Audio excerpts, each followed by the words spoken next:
तो आज आम जो कोचिंग सेंटर विषय डिस्कसन करवा से नीट जेई कोचिंग सेंटर ताऊपर आम बरणी डिस्कसन करवा आउ खास करके ऑफलाइन सेंटर मान विषय डिस्कसन करवा आम ऑनलाइन कोचिंग सेंटर विषय आज डिस्कसन परिव्यू को नौना।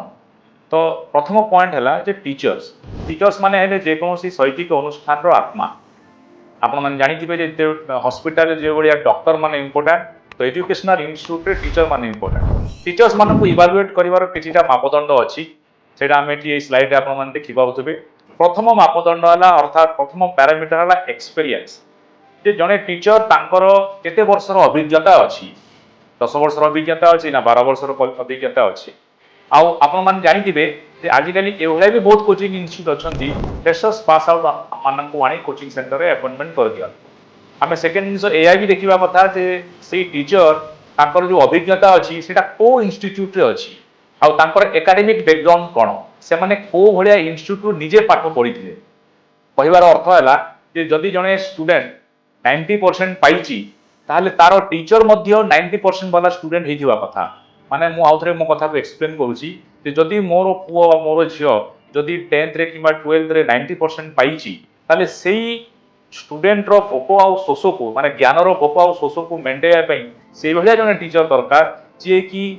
निज स्टूडेंट टाइम रे से माने भल मार्क पाई भल कॉलेज रु पास आउट होते जितेबाला आप JEE NEET preparation coaching center खोजुंट से देखु फिजिक्स केमिस्ट्री टीचर मैंने जो मैंने अच्छा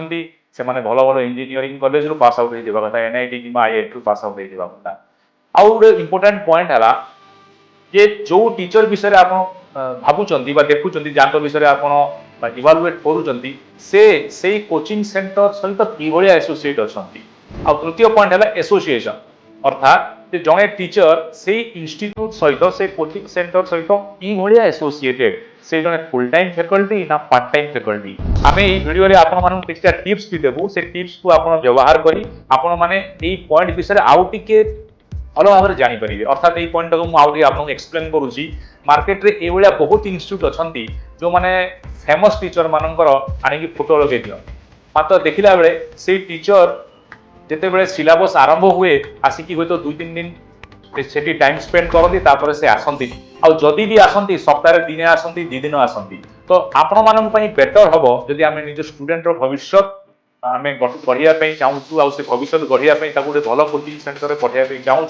आम देखा पड़ो जो फेमस टीचर बा जो टीचर जहाँ एक्सपीरियंस भल अच्छी जहाँ से भल इंस्टीट्यूट पास आउट होती से coaching centre full time faculty होता कथा।